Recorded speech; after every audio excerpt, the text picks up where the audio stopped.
welcome to Chicago. Thank you. So let's talk. So let's talk Landline, which I love because now in this day and age of tech and everything happening, we have a movie coming out, Landline, where you guys are talking on payphones and we're seeing computers that are like this big. I love that. So first, a little bit, talk, Gillian, sort of the idea behind the film and how you came up with the whole thing. Yeah, it started with this idea that we wanted to focus around three women in one family, three different generations of women dealing with infidelity, what's it like to be in a monogamous relationship, struggling with watching your family fall apart, and how to communicate for the very first time. So it's kind of heavy stuff that we wanted to tackle, but we wanted to set it in the 90s because we wanted to be free of, like what you said, technology. We didn't want that scene of somebody stalking somebody on Facebook or text bubbles. I think a lot of shows and movies do that well, but my co-writer Liz Holm and I decided early on that we didn't want that to be part of the story. And also it's a personal story. Liz and I both grew up in New York City in the 90s. Our parents divorced when we were 17, and it grew from there. And so, Jenny, now you guys play sisters in the film. I love it because you really kind of look like sisters. So I like that. It makes it very genuine. So what was it like for you guys sort of stepping into these roles? Because like you say, everyone's kind of dealing with their own stuff, and there's a lot of stuff happening here. So what was it like for you guys? I think that the complexity of that is actually what sort of makes it a little bit easier. I think it's harder when everything is streamlined and simplified. It's more in line with the human experience to have many different relationships going on at once. In my character's case, some of those relationships are inappropriate or problematic. But the bond that these two sisters have, first is a bond of like the energy is because they're pushing away. And that really reverses itself halfway or so through the movie and reforms in a way that felt pretty natural to us. Yeah. What memories do you have from the 90s, just personally, you guys? For me, it was like a lot of bat mitzvahs. It was Alanis, Brandy, TLC, yes, Green Day, Weezer, the Delia's catalog. I don't know if that means anything to you, but like that Just kind went out of business like last year. the resurgence of like that Clueless style. Yes. That suddenly it was like, where will we get these clothes? And then Delia's popped, and it was just like, oh, looks like I've got a purple plastic miniskirt and a baby tee with a rainbow on it.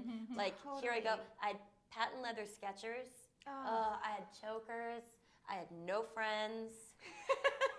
I just remember the music. Like, I remember one morning liking MC Hammer, and the next morning Nirvana Smells Like Teen Spirit came Totally. out, and everything switched for me. Yeah. I was no longer eating Lucky Charms. I was eating, Sorry.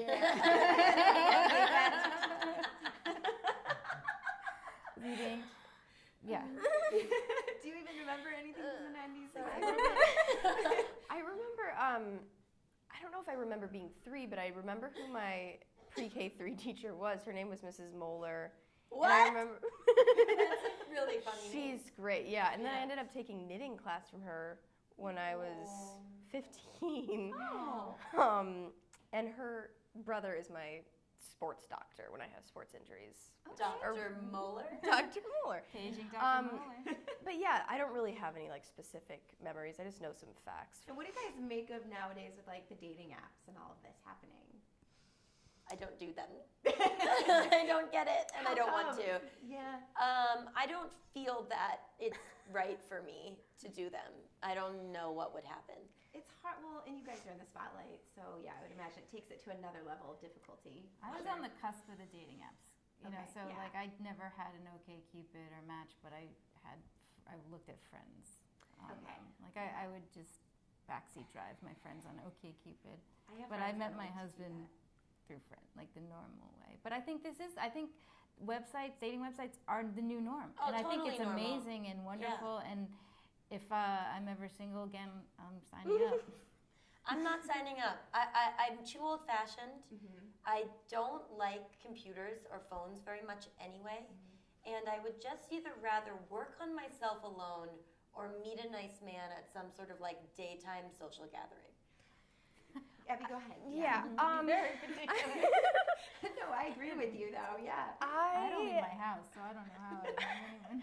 One night, my best friend and I decided to both Bumble, which is like supposedly the sophisticated. This is the one I'm on. Yeah. Yeah. So it's like whatever. We made it together, and then after a week, we were saying like we're both gonna delete it.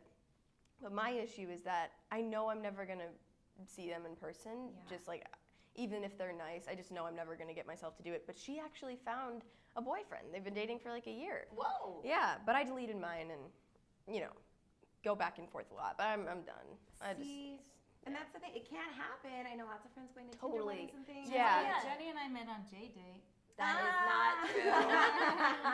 Oh And look my what God, happened. but look at us though. We met on bagelfinder.com. Coffee meets bagel, whatever that is. Yeah.